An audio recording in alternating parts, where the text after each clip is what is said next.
Oh,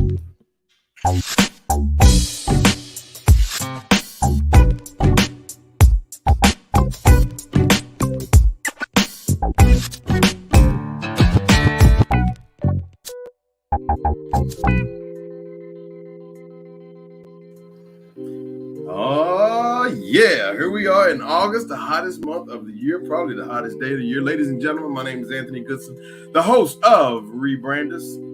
Got alongside my two co-hosts, got Eric Russell. What's up, Eric? What up, everybody? I'm good. How about everybody else? Bumping it. Great. Doing well, man. Trying to stay in this cool AC. Up next, we got Adrian, the Ace Tinsel. What's up, Ace? What's up, world? How everybody doing? Everybody with 6 toes to 10 toes. How y'all doing? We need you to say something about that. What's scrolling at the bottom of the screen? Oh, yeah, everybody, please share this page. Right on. All right, tonight we got a very interesting subject. We got a few things we want to talk about. We definitely want everybody, first of all, share this page like Ace said. Go ahead. We're going to give everybody 10 seconds to share this page. Ace, me and you, we both in sales. We know about that awkward pause where you just shut up and don't say anything because you want them to speak. So here we are. We're going to let y'all either speak or we're going to let y'all share the page in 10 seconds. No, okay. Well, anyway, yeah, be sure to, I think we lost people when I said, so what we're going to do is we're going to throw out a couple. Yeah, that's peace. You're making demands now.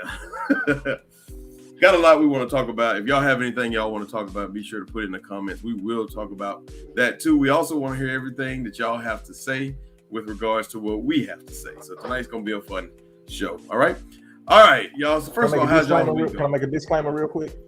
Bring it on. We got a group. I want to kick a shout out to Ebenezer Baptist Church in South Carolina. Y'all told me y'all was tuning in. I see y'all watching, so I appreciate everybody there in South Carolina that's supporting us. Cool. Was that a shout out or a disclaimer? No, that was a shout out. I was letting them know I see y'all, appreciate them supporting. We got a lot of love. I don't know if y'all ever watched the analytics, but we get a lot of love from South Carolina. Same way we do in Florida and Miami and stuff. So, right you gotta let them know we love them. Okay. Well, thank you for that. Okay. All right, ladies and gentlemen. Tonight we got a very interesting show. We want to talk about, I think, camaraderie right now. I think we're talking about some of the good things that we've seen. We're going to talk about this Errol Spence fight, but not so much the boxing match for you non-sports fan. We want to talk about what happened after the boxing match. I think that was the most important part of the fight. But, we stuck on this AI stuff, too. We've been talking about this probably for the last 2 or 3 weeks, and I think we got a little bit more we want to talk about as far as that's concerned, because it's a lot to uncover, because the way we saw the world in 1985, Ace and Eric, and the way our parents saw it in 65 and so forth and so on, that is no longer the case anymore. With AI, things are definitely going to change, and the way your kids live, that's going to change as well. So I think we need to keep digging into this as much as we can. And finally, another something I wanted to talk about is hip hop. Hip hop is not quite the same as it used to be. I don't know if y'all know this, but there are no number one hip hop songs in 2023 on the pop charts. Zero. What you don't say. There may be some on the hip hop chart, of course, obviously, but as far as the pop chart, none. You mean no other folks? Them other folks don't want to hear that mess. Hey, we've gotten to the age where we don't even want to hear that mess. So a lot is changing from 1985, and that's definitely a lot of stuff we want to cover right there. So let's go ahead and get started. First of all, what do y'all want to talk about? I'm gonna give y'all the option. You want to talk about Errol Spence? You want to talk about hip hop, or you want to talk about this AI stuff? Well, let's start off with the hip hop. Get the lesser of everything out the way. All right, is hip hop dying? Is hip hop dying? What do y'all think? First of all, we're all about the same age, okay? Roughly within 1 year. Here we go. Within 1 year, we're the same age. We grew up when hip hop was birthed. Of course, it was birthed in 1973. And throughout the 80s, we saw it grow, and we saw it be a teenager in the 90s and a young adult in the 20s. Hip hop is, growing with us. However, now at about 40 years old, maybe 50, we see hip hop is not nowhere near what it was in 1973, much less 1990s. Okay. So we're not seeing any top number one songs, like I said earlier, on the charts as far as hip hop or rap music, I should say, is concerned. Tell me, what do y'all think that is credited to? It's the well, I think you can directly credit to it's just the new generation, the new culture. It's the substance, not the substance, the substance of I still don't think you everything. said it right. All my scholars, y'all chime in, let me know. You know, Sustenance. It's all good. yeah, because you got to think right now. The love is gone and the money grab is there. So you remember rap artists used to be broke guys with dirty sneakers, but they had love for the culture. Now it's a way to and big ups to those guys getting themselves out the hood, getting themselves out the ghetto, and getting rich and stuff like that. But now that's what it is. It's not like you don't meet too many artists that's born to be artists. I love music, man. Hip hop is in my blood. This is what I do. You meet cats, be like, like, man, I was on the corner, I'm about to die. So I'm gonna start putting these lyrics down. And nowadays it ain't hard. All you gotta do is talk about killing people, selling dope, and possibly co-mingling with the same sex, and people gonna support you. Now it's just full of nomenclatures. When I think about hip hop, this is what I think about. I think first of all, it's the black community, right? So when I think about hip hop, I think someone who had a talent, maybe a gift, who created an opportunity. For example, he may be the absolute best weatherman or the best storyteller, writer, whatever the case may be, but he didn't have the opportunity to do it like that, the normal person does. Instead, he did it in song. So he wrote a song about what's going on in the hip hop, in the community, not just negative, not NWA. He didn't, report what was going on in the street in a negative way. He told it in a story. Listen, look at it. Slick Rick. Slick Rick used to do those nursery rhymes. See, he was doing it in music where Dr. Seuss was doing it on a book. And I think that's what they just created, that element, and they put music to it. And I think that's gone. I think that's the foundation of hip hop. It's like, let me tell a story. Now they got what you call mumble rappers. First of all, we can't even understand half of what they say. Hence the word mumble rap. And I heard one dude, I forgot the dude with the different color hair. He said, man, whatever they buy, I'm doing. He said, if they have me just saying, on a rap and I make 20 million, I'm going to do that. And that's cool. I would do it too for the money. But unfortunately, the art takes a hit. The art of hip hop takes a hit. And I think that now it's so heavily money that you forget about everything else. Do y'all know in the 70s, it used to be the late 70s, disco was just like tops of the top. Everybody loved disco. It was the number one genre of music, disco.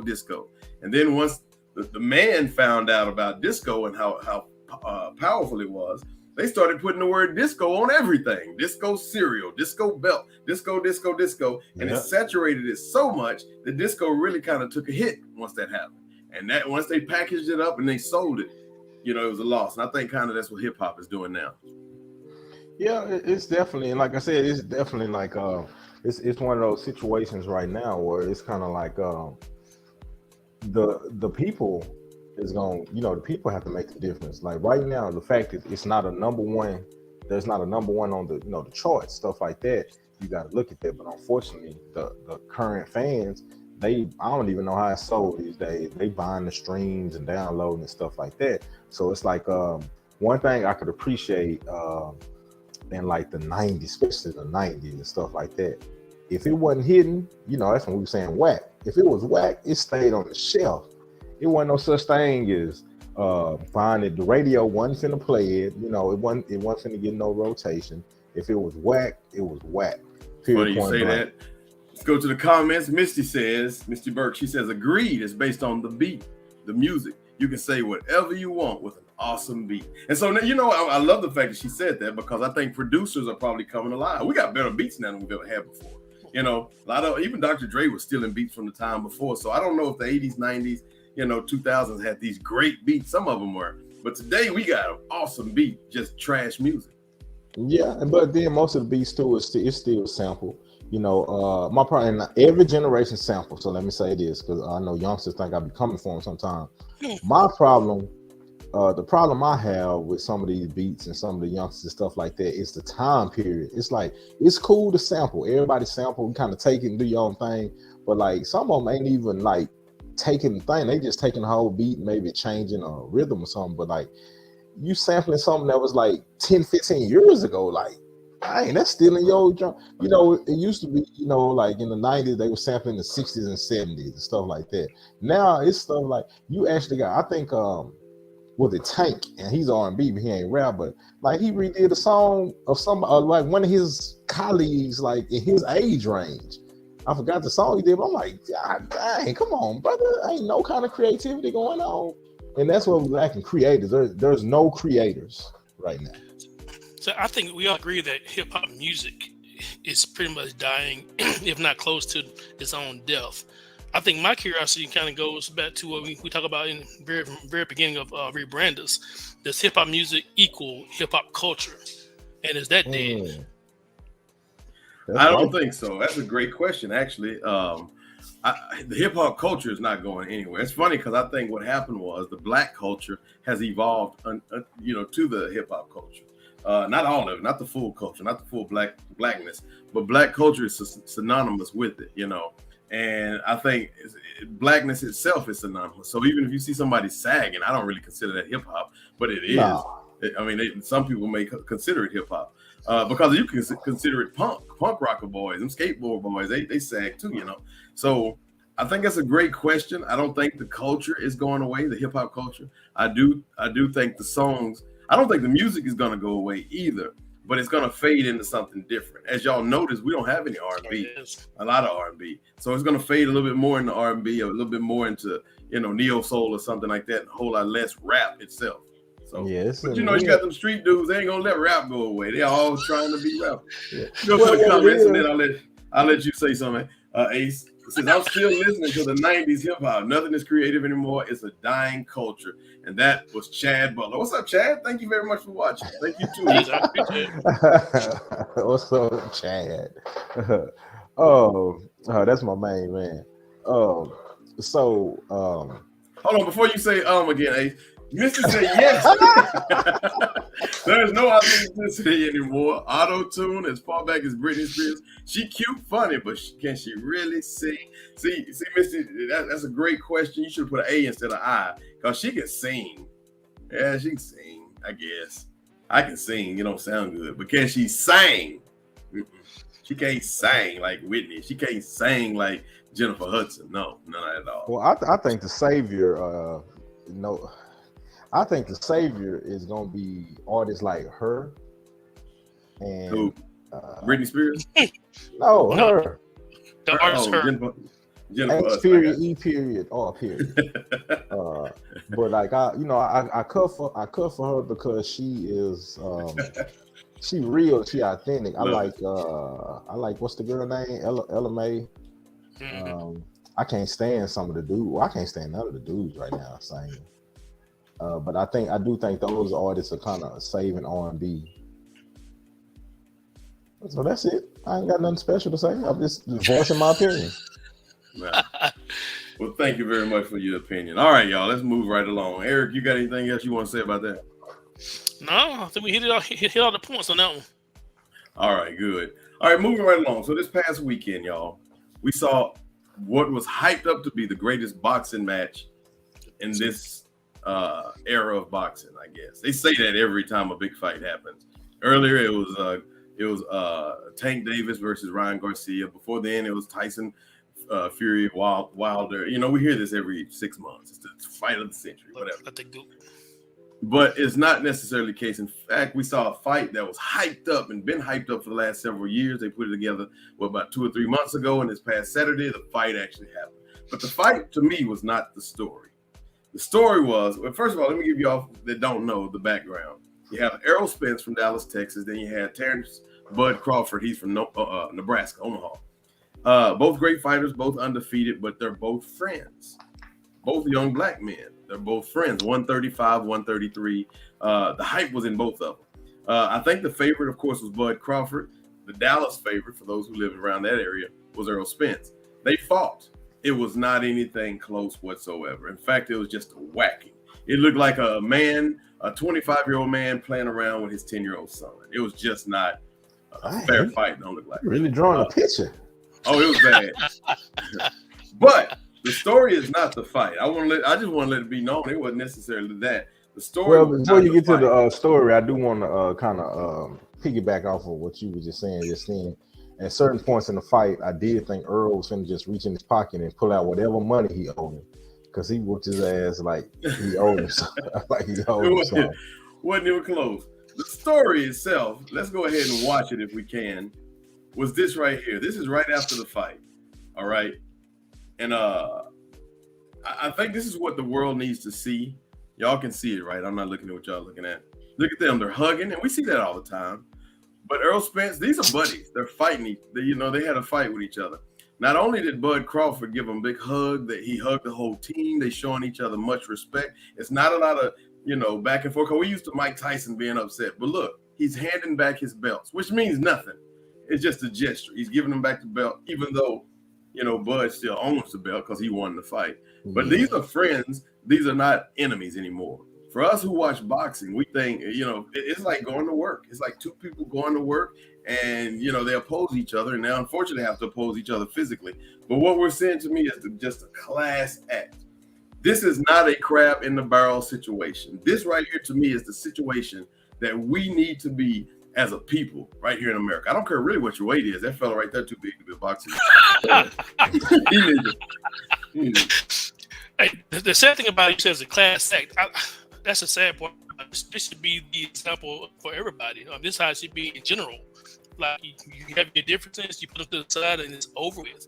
The fact that we had to say this is the class act right now lets you know what state of our union is right now in America. You know what I mean? So hopefully, like yourself, hopefully this can be a epitome or an example for people to see, to know that, especially from political parties and whatnot. You can disagree. You can go to battle, but all said and done, we're friends on both sides of the line. Respect what you say, respect what I say. We ain't gotta agree. We respect them though. Keep moving. Absolutely. Yeah, Bolo says, I believe Earl has something wrong, and he was never the same since the car accident. I was mad his team didn't stop it. Yeah, I agree. I think something happened too. I agree. The scene we just watched. I was just mad because he should have been at the hospital already. He shouldn't have. No, this ain't even trying to be funny. It looked like he suffered some head trauma and stuff like that. He should have been at the hospital. You take it all the way back to Rocky. Rocky and Apollo went to the hospital in wheelchairs. They didn't sit around for no after press conference, because they had damage going on. Well, Rocky did, but Martin didn't. He didn't land on the wall. Back on the wall, and everything. He just stood there. He went on to the party, So, what do y'all think? Was it inspired, or was it just another fight? Because let's look back. Let's look back a little bit. Muhammad Ali fought the fight of the century, of course. Muhammad Ali and Joe Frazier, 1973, I believe. They had the fight of the 1970 something, 4, 2, whatever. They had the fight of the century. Muhammad Ali lost that fight, but there was a lot of stuff with that fight. Black versus white, good versus evil, Vietnam versus non-Vietnam, Muslim versus Christian, all that stuff was a part of that fight. And then, of course, the side of right won, which of course was Joe Frazier. He actually won that fight. They were never friends. Even after, they were never friends. Maybe 30 years or so later, they became friends. And so that was a great opportunity, especially for the Black community, to pull together. It might even help the American community to see Joe Frazier stand up with what's considered to be all Blackness, for Muhammad Ali to stand up and come together. That never happened. They fought, then they went their own separate ways. They both went to the hospital afterwards. I think Ali was in there for a day and Frazier a week. Nevertheless, he won. He was in there for a week. I didn't know that. Oh yeah, twice. I think he had to do that 2 different occasions. Let's go to the comment. He said he has head trauma. Don't want to see him like Ali. Absolutely. Yeah, that's real, and that's what I was saying. I want to say this wasn't just another fight. I want to say it was inspiring, just because of the 2 backgrounds from both people. I'm from Dallas, so I'm going with Earl all day, win or lose. I like him as a young man. I ain't gonna say fortunate enough, but I just so happen to know a lot of guys who know him that have personal relationships with him. And I like him because he's always humble. And out of all the people I know that personally know him, nobody has anything bad to say. Not even like when we was growing up, this and stuff like that. Everybody he a cool dude, he a stand-up dude. Then you got Bud, what can you say? Dude got shot in the head and recovered enough to be a boxer. And so I just think I think both of their backgrounds should have been explored a little more for like the pre-fight and everything like that. But I think it was an inspiring thing. It was inspiring to me because it just says that we obviously can go after the same. Let's look at America in general. If your political party don't win, then you got to automatically hate the other political party. First of all, in 2023, that's how the mindset that we have. There's going to be a winner. There's going to be a loser in every situation. Hardly ever does it, both parties win. But we can with the right attitude. And to me, in this situation, for me, Earl Spence won. Now, he didn't win the fight, yeah, but he won something bigger, the greater good. And it looked to me like the sportsmanship behind him, not Bud. He won the fight, so he can have all the sportsmanship in the world. But Bud was very receptive of what he was giving him, and he was very thankful. And Earl. And to me, it was very inspiring just to see the attitude behind how he did. What exactly? Okay, you said Earl. What exactly did Earl win now? He won respect, is what he won. Okay. He won respect for the attitude that was, because how many times do we see fighters fight? The loser walks out of the ring. The loser don't want to be interviewed. The loser has every excuse in the book as to why he lost. No, Bud went in as a man. Earl went in as a man. He came out as a man. That's how I saw it. Okay, yeah, he's a slightly swollen man, but he definitely did like that.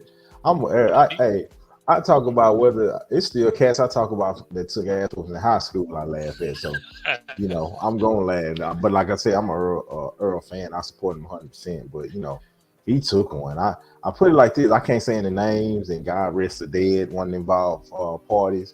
But up until I saw that fight, the worst whooping that I've ever seen happened in my high school cafeteria.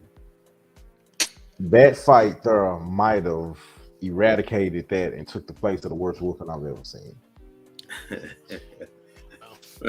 All right, moving right along. Let's move out of his high school cafeteria. As a community, are we as Black people in any shape to?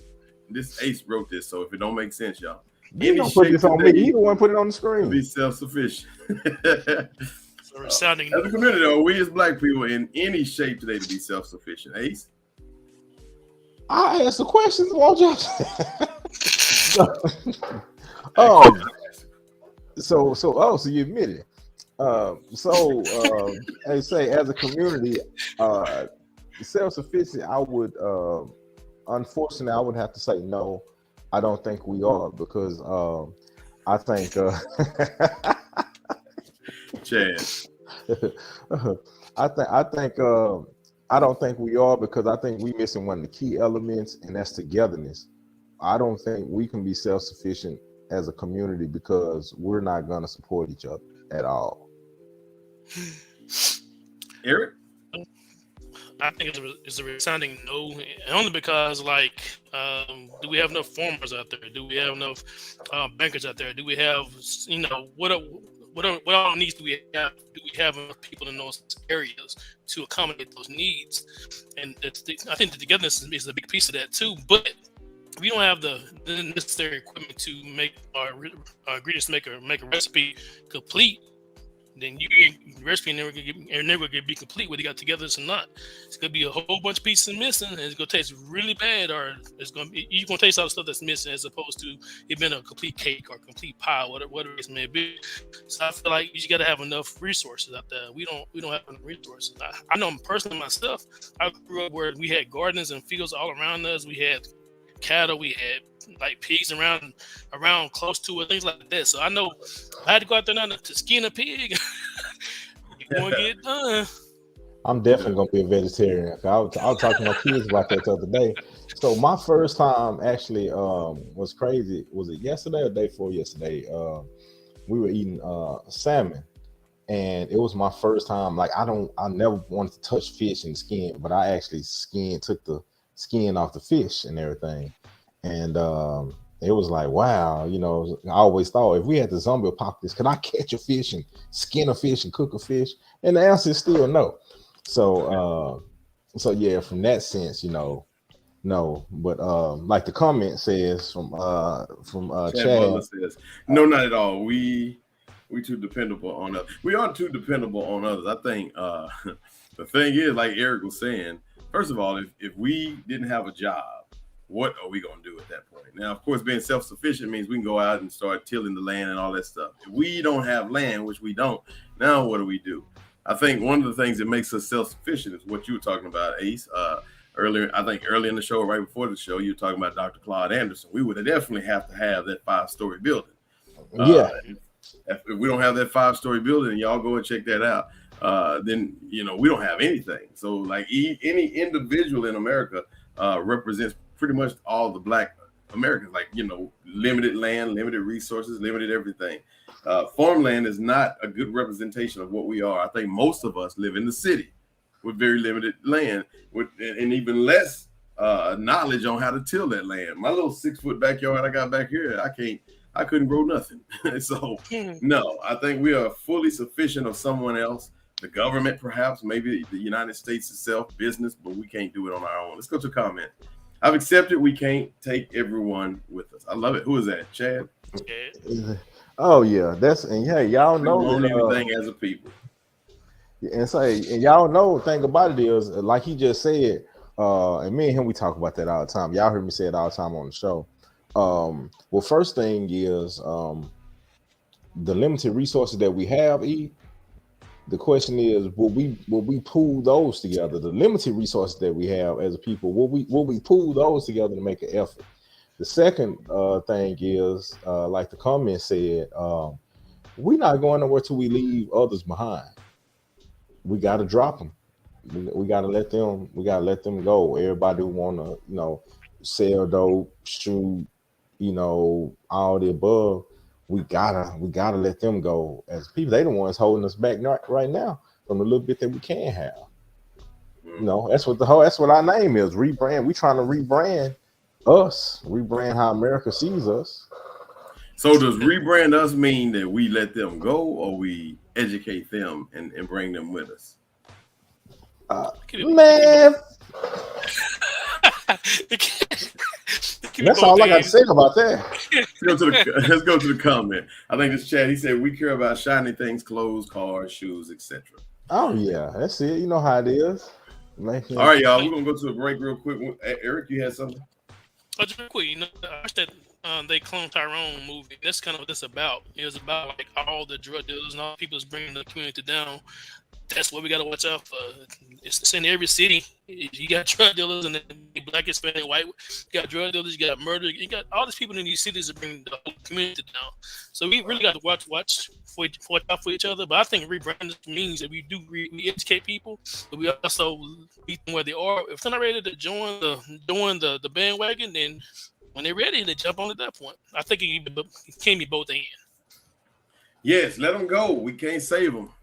Focus on the kids, and we can't change. That's right. You always focus on the kids. When you look at rebrand us, I think the most important part about the rebrand us is the rebrand part, not the us.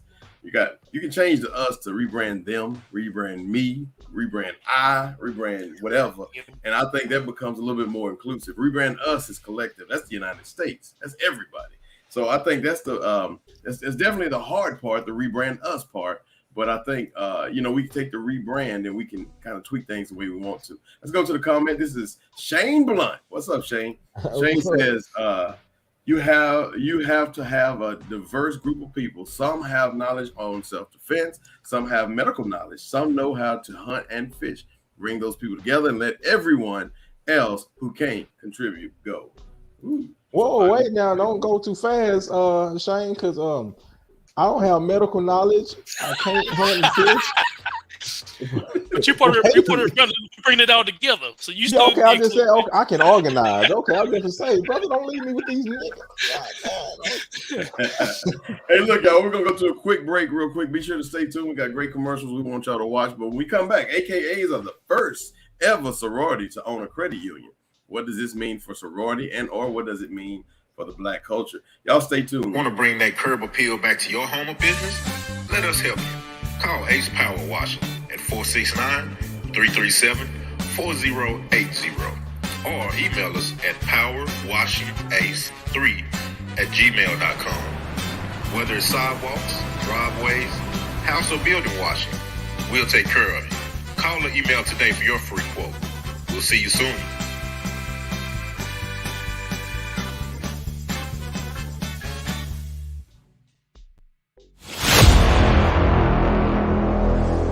Most blacks didn't really want to go.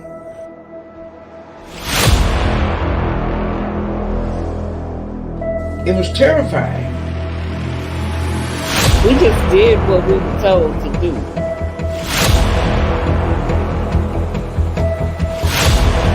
The schools are still backwards. Oh, I love that. You feel safe.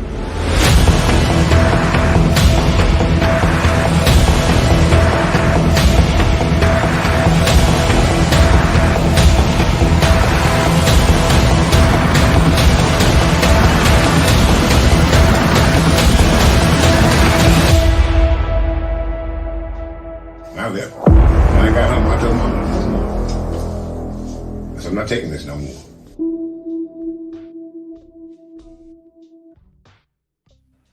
Me neither. The grass spreads wide though, far wider than any tree. It's not one is any better than the other in some cases. Well, I think that grass, those are all individual. They spread wide, but it's just a lot of them. Not if you got St. Augustine. Well, they probably crab grass in the barrel. Let's read the comment. Who is this joker in the hat?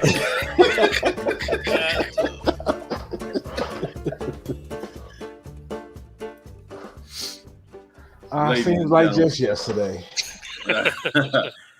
We are back, ladies and gentlemen. Thank you for joining us, all of those who are watching. Thank you for the comments, too. We really appreciate that. Hey, before we left, we said that we wanted to talk about the AKAs, as they are the first sorority to own a credit union. What does this mean for society? I said sororities and or Black culture.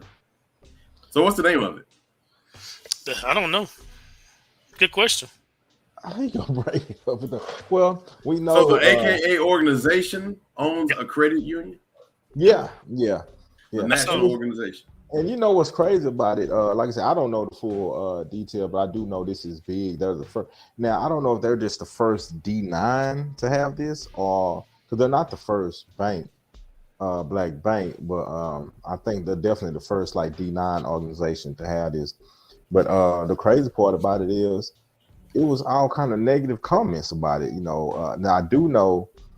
I think it's only for right now. It's only for AKAs and their family members, which is fine. I mean, it's starting out. It's like the Navy, Federal, and all of those things, right? Absolutely. Yeah, it's starting out. But the part that hit me the most was, and I'm very happy to see this, and I'm very because it's a start.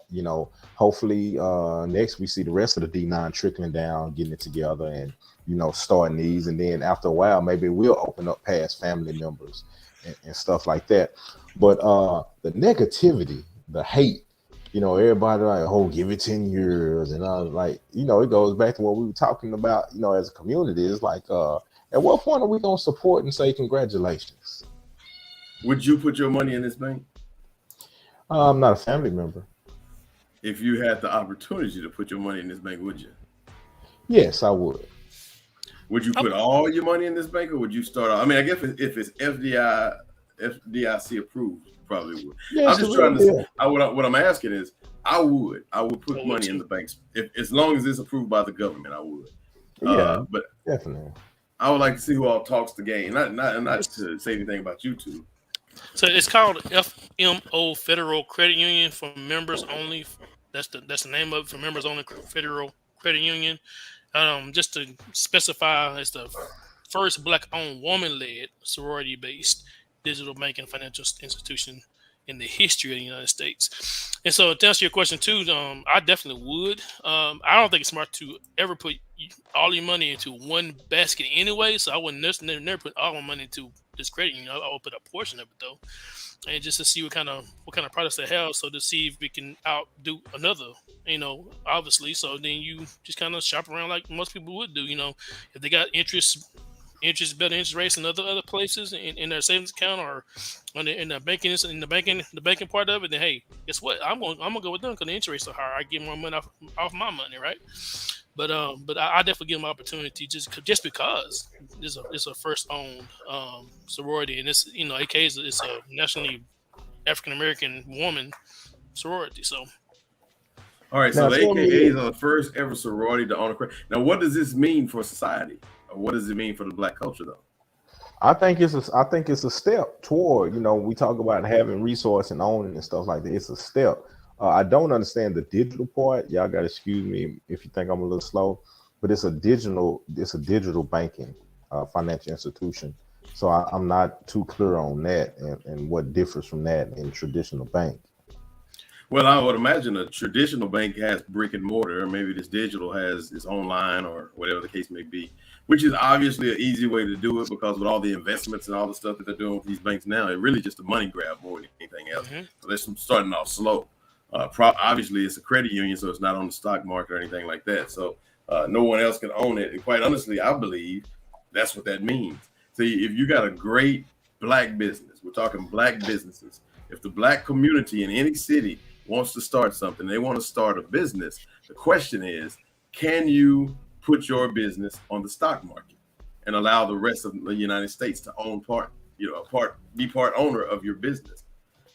That's the question. Because all of a sudden, is it a Black business anymore? Especially if, Bill Gates coming about 51% of it, all of a sudden it loses Blackness, just like BET and all the rest. So what does this mean for society? That's the question. That's the thought. I think too. I agree with Ace in taking it one step further in regards to like it being a step in the right direction. There's other Black-owned federal credit unions, there's other Black-owned banks. I know one in Houston. I can't think of the name of it right now, but there's other across in the South too that have their own that's Black-owned. So I think once again, it's about bringing those parts together. For me personally, I think honestly, I'm going to take a different direction. I believe we can build trust in those institutions. I think that makes a huge difference about what people are willing to bring together. Because for me personally, I'm going to be transparent here. We've talked about this before with Black-owned businesses and people wanting discounts, or Black-owned business that may not have the best customer service. Black-owned business may not come with what other companies may come with initially because resources are kind of slow, resources kind of thin at the time, right? So one thing you always can control is customer service, and you can always work on that trust. Whether it takes 2 hours, whether it takes 20 minutes, sometimes you got to go a little above and beyond what other people would do to earn people's trust. And I believe we live in such a culture now, everything microwave. Everybody wants everything so quick. And I think that's what we got to get better at to earn that trust within our Black community. We have to do good in our business ventures, especially we say it's Black-owned. Well, and I think I'm gonna piggyback off what you just said. I think what this means for our culture or for our society is not anything dealing with the bank. Maybe the bank will have a little success. That's great if they have success. But if we see success, and if we see somebody else just doing it, simply just doing it, what that means now is someone else feels more confident in doing it. Just getting over the hump. The hardest part is just starting. And I think if we could see, if we as Black people see somebody starting it, that's where that going back to that Earl Spence that healthy competition will really help us out. Because now we have another bank. It's nice to have options, and maybe even another bank. And then eventually, because I think Claude Anderson says we need banks. That's part of his 5-story building. So I think that's what it does. And in addition to that, okay, I'm a one-up you. I'm not a bank guy. I'm gonna start my own car company or my own airline company, and that's what we should see. This is how it affects the society. Slow down, Soul Plane. Taking us too fast now. But I do believe that when it's all said and done, Cap Alpha South Turn Incorporated will have the best. That's it. Just making a statement, prediction. Let's hit the competition, I guess. But no, yeah, I definitely think this is a big step, and these are the type of things that we need to be doing. And I always, we get a lot of flag. I read stuff all the time with people down in groups and down in the D9 organizations. What you doing for the Black community? What you doing such. But these are some of the steps that we're taking. These are some of the steps that we're doing, and I applaud the ladies of Alpha Kappa Alpha for making this move and making this happen. I'm sorry y'all sister Carly took y'all shine when y'all should have been celebrating. Y'all was out looking for her. So, Well, speaking of Carly, does the Carly incident set us back? Does it give us the crying wolf effect? No, I think that's too big. I say no. That's huge. Yeah, but you know what though? It's strange because if I could realistically see a black woman saying, I don't want to date a white boy. They serial killers. All of them aren't. In fact, most of them aren't. In fact, few of them are. So I could easily see us getting this. Nah, them black people be crying wolf. All of us. Well, I definitely think this is a overreach here. And I was 15 years ago, I would be right there with you personally. Because I remember watching the news, and like I said, you hopefully as you get older, you evolve, you get smarter, you get wiser, right? So 15 years ago, if I saw some news come on, and I saw somebody one of mass shooting situations, and it's somebody with darker skin like myself, I'm like, God, you done set us back. You know what I'm saying? 15 years ago, I don't think like that anymore. But I do think I don't think we can put one person in control of all of Black America, or one person in control of all of white America, or Muslims or Christians, right? So I look at each individual as an individual. Now they do definitely represent, like me myself, I represent Eric, but also represent my family too, right? So you're a part of something bigger than yourself, whether you want to be or not. So it's going to take a notch off or something. Doesn't mean you got to take that big of a notch off, in my opinion. I think in this situation, the interesting part, just with Juicy, I think that we as Black people also feel the same way. We kind of get in on it like, oh, what is wrong with this chick? And white people probably look at this like, oh, well, that was on the news last night, and it's not really a big thing. See, stuff that Black people do, Black people take to the highest level. White people not looking at that stuff like we looking at it. Really, she gonna get a fine, she gonna go to jail, whatever happens to Justice is gonna happen to her, and then they move on. Us, we're like, listen, and this is the biggest issue with us. We must be perfect. Why? For them. And that's the jacked up part. We don't try to be perfect for us or necessarily heaven. We try to be perfect for them because we don't want to look bad on the Channel 8 news or the 10 o'clock news. And that's the bad part. So something like this crying wolf effect, I say absolutely not. It's internal, and we think that way, but I don't think they think that way. Now, if we start seeing like crime, like real crime, people getting killed, shooting up schools, stuff like that, stuff that they can do and they don't think much about it, all of a sudden I see a problem. Let's go to the comments real quick. It said, somebody disagree with me. It's Shane Blunt. Once again, he says, actually, I don't think it's Shane. No, Joanne Giller. Joanne, what's up, Joanne? Joanne says, yes, it hurt. How many of, huh? I'm going to read with you. Go ahead. Read with me then. Come on. Let's start off with how. Well, he in church. How many of us is Big get Bird and national Ernie gonna jump in there? How many of us get national attention being missing? When was the last person to get national recognition? She got it, and then it was a hoax. Yeah, that's a great point. Black people don't get national attention for being missing, and then finally we get something. And this chick made us look a hoax. So next time somebody call, like, listen, my daughter, there's not missing. Nah, don't worry about it. She'll be home. Slow to 911 is slow at that point. You know what? We were wanting some educators on tonight for the next session, a portion of this show. Joanne would have been the perfect person. Go ahead, Eric. Let me ask you a question. So, do we know that Black people, women, young men, whatever case may be, are higher trafficked than any other race? Reason why I asked that question, kind of going back to what you said, Anthony, too, is like we kind of have a tendency to kind of take it to the next level when necessarily it may not be there. Now, What you see when I see my Amber Alerts go off, and they'll go off a lot last couple of months, right? Like every day, twice a day, it's going off a lot. And I saw a mixture of race kids, age kids, things like that. So I'm not saying that that's the case all the way around. I'm just saying though, let's take a step back and just and look at that thing. Different categories. So when you're looking at Amber Alerts, the majority of them is the mama don't have custody and she came and took him, and so they put out an Amber Alert because daddy like she not safe, or the daddy they not letting the daddy see the kid, so he came and took the kid, like stuff like that. And not downplay any other Amber Alert, that's the majority of it.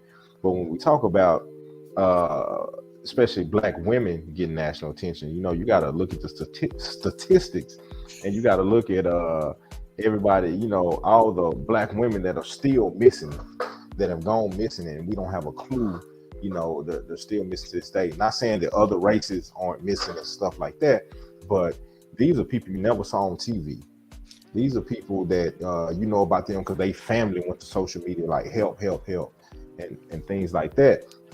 And unfortunately, when we think about it, too many times we're finding our people with no organs. We're finding their bodies, it's not like they were just like raped and killed, stuff like that. We find them with no organs. We know organ harvesting is a real thing. So I do think that we're at a more danger as far as with the missing thing. Now, we'll say this before we move to the next topic, though. I worked in the area in Dallas for 10 years, and there were several locations where people were being trafficked.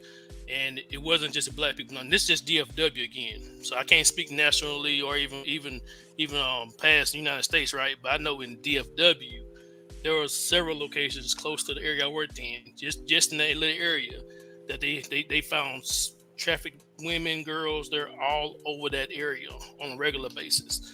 And based on the knowledge I have of it, it was all racist too. So yeah. I definitely want to, as a black man, I definitely want to protect the black women. So I'm not saying nothing. I'm not saying anything neglectful about not taking care of black women. Let's make sure we take care of them. Let's make sure we protect them. But I think also too, though, let's keep it in perspective too. I think, at least from where I look at it, my lens. I can concur. Well, y'all, school is about to begin. Probably already starting in some of y'all's neighborhoods. Early August, man. When I started school back when we were kids, it was September. September 1st. At least these kids get to go inside in this cool AC nowadays. But anyway, and then they got 2 of their football starting. So, maybe not. Should AI teach our kids? Hell no. Wouldn't you think that AI would be very neutral to each child? Not at all. Not initially. Because AI, no matter how smart it is still being programmed at some point. See, the difference between AI and regular technology is, I say initially, because AI is programmed, like you said initially, to be told to output what is input into them. AI then learns to do stuff on its own, and it manufactured it using a brain that they can concoct in them that just happen to start picking up different type of electrons, and they start learning new stuff all in the zone, which is what happened with the AI, with the Amazon delivery stuff when it was packaging stuff, right? So hence a lot of people got laid off. So they're going way too fast. They ain't have need for human packers anymore. You get things out the line or whatnot. So I think initially, it's a huge. It would be told to do what it's told to do initially, but I think it's still dangerous because what they're going to tell you. I mean, what do y'all think? How should the new wave of AI affect? Should it affect the educational system at all? Definitely, it definitely have, because what it is, like the example he just gave with the Amazon thing. Kids are basically now we're going to have to teach and prepare kids, knowing that we're going into an AI world. Some of these jobs and stuff like that are altered. Now, some of the jobs might be here, but it's altered, in a sense. So if we're going to be preparing these kids now, it's like, okay, we got to prepare these kids knowing that they're competing with robots at some point.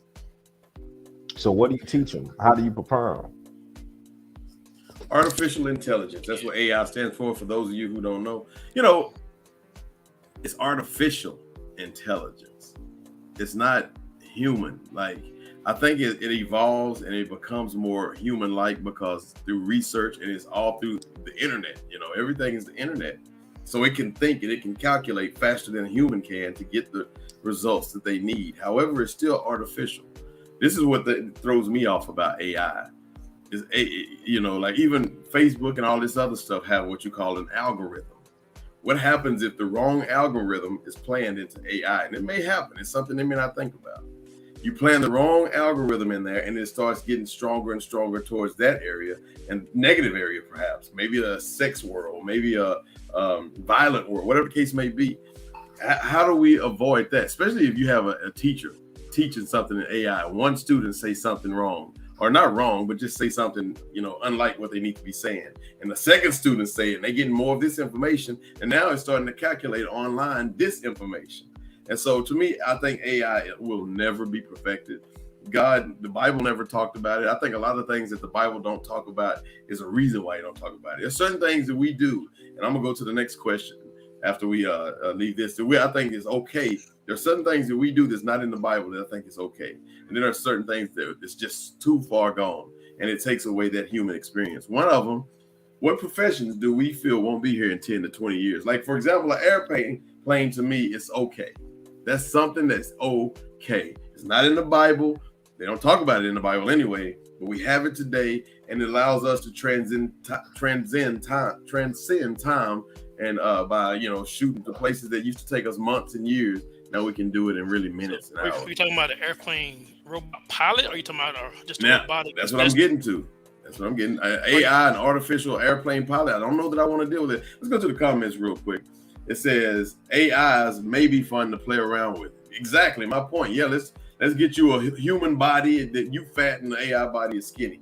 AIs may be fun to play around with, but it won't be fun if we manipulate it and end up conquering too much. I 100%. That's exactly what I'm trying to say. In one aspect, that's Miss Sydney Goodson. Go on, Sydney. Smart self. After her daddy, she's smarter than her daddy. She was taught that, so AI is smarter. Get it? AI. Lord. Okay. All right. In one aspect, AI can give students in underperforming, underserved schools more equality. That's great. And knowledge versus better funded schools with top-notch resources. And you can make it across the board. Well, we'll get the ghetto AI. We'll get the AI with the attitude and stuff. You know, it's like, sit down. I don't want to. What is her name? Cedar? Yeah, we're gonna get Miss Cedar and stuff like that. My thing is that when we're talking about like the classroom and stuff, even though I know we're supposed to be talking about professions, but my thing is I don't think AI has capability to play devil's advocate. So I don't think it can pique, you know, thought and pique the mind. Yeah. Oh yeah, because it just sees neutrality. It should be. Yeah. So I'm telling you, AI is created to be a mind of its own eventually. Y'all don't understand that, right? Once I go back and watch iRobot again. That's what I'm trying to get it to. Well, no, I know exactly what you're talking about because of some of the music, the AI music that's coming out. AI is actually studying and it knows the pattern, it's learning. Like the song I was telling y'all about, the 50 Cent old song that got Pac and Biggie on it. AI actually studied their flow and their tendencies and put out verses that was definitely a verse that they would have put out, you know. Well, and our final subject, speaking of the educational system, Florida is getting rid of libraries and schools and turning them into behavioral centers. Basically, mini jails in the school. Florida is a very interesting state. Florida, I don't exactly understand what's going on over there. Florida gonna be the first state to like blow up or fall out. You know, like when it happens, it happens. It's amazing. Like, what the hell is going on with Florida? Well, you got California on one end of the country. You got Florida on the other end of the country, right? So you got those literally extremes on each side, and you got, I mean, stuff in between, obviously. But I have worked with behaviorally, emotionally challenged kids for a long time, and I personally am against this. I think you definitely, and I understand libraries are not necessarily as impactful as it used to be because of technology. Now everything is on laptop, everything's on Google. You can do a Amazon subscription, read your books, things like that. Now, and I get that, but creating behavior centers in the school, I can see it being beneficial, but I can see it being very neglectful as well to kids who are doing really good at what they're been told to do, right? So you're taking a lot of attention to wait for the kids that are doing well and putting it all on the kids that need the help. It's kind of it's not one of the things that can be both ends. I think you got to separate those two things, I believe, in my opinion. But I don't like the idea personally. But Florida itself is in a world that they need help. They need help. We got to pray for Florida, I believe. I think Florida needs some upper management help, governors and all those things. You know what? In the industry me and Ace are in, it's business. It's like we're salespeople, and our sales actually needs nurses. So we need nurses to go out and take care of patients that he and I bring in.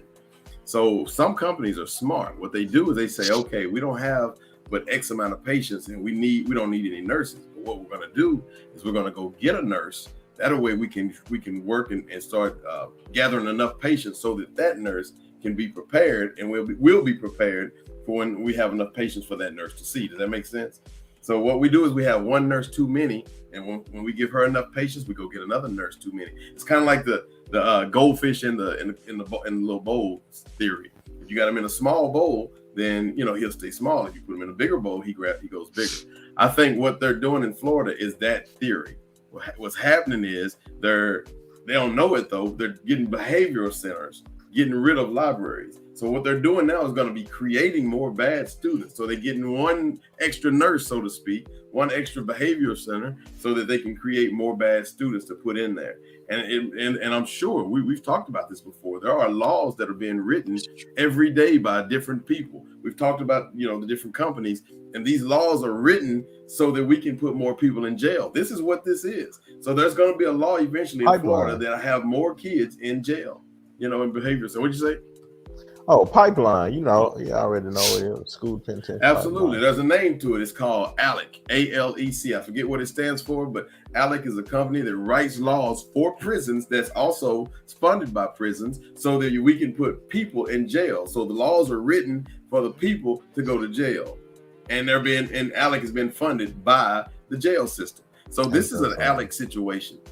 It's another way to segregate within school. Check the data after a year or two. Exactly. That's exactly what we're saying. Check it after another year or two. Thank you, Joanne. Joanne, we're going to have you on next time.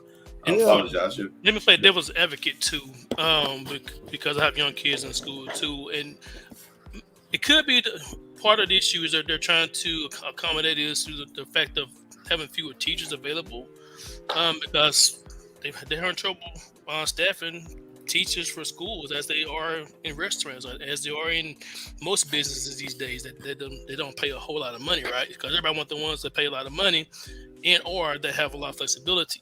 And school teachers don't have a whole lot of flexibility until the summertime, obviously, and don't get paid a whole heck of a lot. So this could be one reason they're trying to do that. Like I said, the cons may outweigh the pros, but I'm just trying to be devil's advocate in this situation. Because I do know there's a lack of teachers in a lot of schools across the country. So. I think this will require more teachers if you're making a whole center. You're making a whole place for it to be. It used to be you just had in-house suspension. You had a classroom with a football coach in there, and you had to stay in there. Rest in peace, Coach Cheers. From my school, we got really acquainted because I was in-house suspension a lot, but. That's why I can speak from experience as a person who did 88 days out of 180.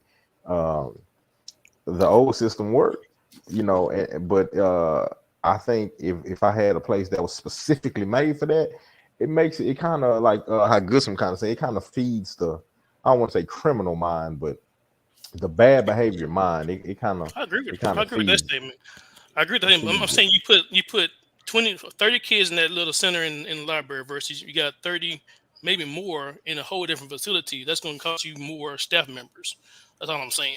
I agree with it. It's a horrible idea to behavioral centers in general, especially if you're talking about the ALEC situation. Joanne says the money is there to pay educators. Less educated society, more tendency to lead to crime. You know what? maybe the libraries are dead. They're dying. People aren't reading. They're watching TikTok, all that stuff. Let's not Create burn a something too. create a TikTok, center or some kind of center that's going to go it's a learning in that center. direction. It's a learning. The libraries are still there. They transition to a learning center. So now you still have your books and stuff because you still want that image. That's just something about a book just kind of says education. But you have the laptops and the computers there. It's a learning center. So you still go there and do the same type of things in the library, but that atmosphere promotes education. When you walk in the library, that atmosphere promotes learning and doing something and creating something. So, it's like a church though. If the people are going to the library to get their education or their environment to be fed, they're gonna get it anyway, right? So if it's kind of what Anthony's saying too in regards to like if they're dying and people not using that facility for what it's built for at that time, I can see it be something different. I ain't saying behavior center by no means, but I do feel like, but a positive something different, right? You gotta have something there, though. You know what I mean? You can't just let it die. You gotta be creative. There are several pioneers in the crusade to integration, but when asked who William J. Durham is, I know who he is. He was William Durham. I'm not too familiar with William Durham. Does he have another name? I think that's where he. I know who he is. I know he was a. William Durham. No William Durham. I do not know that. okay.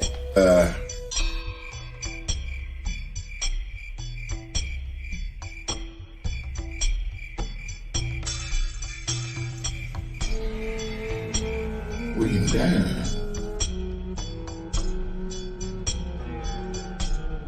Man, you got me. I don't know. I don't know who that is.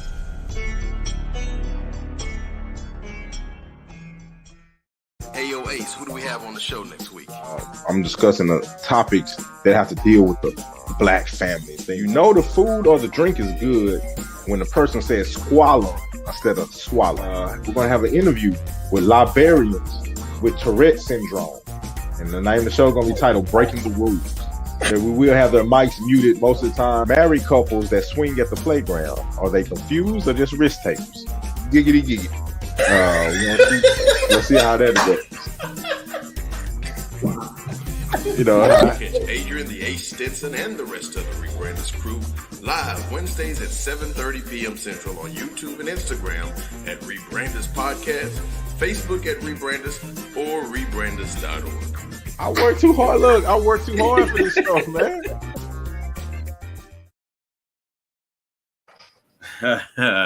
Hey, yo, Ace. Oh, you know what? I'm not going to do it anymore. Eric, it's on you. Hey, yo, Ace. What's coming on next week, buddy?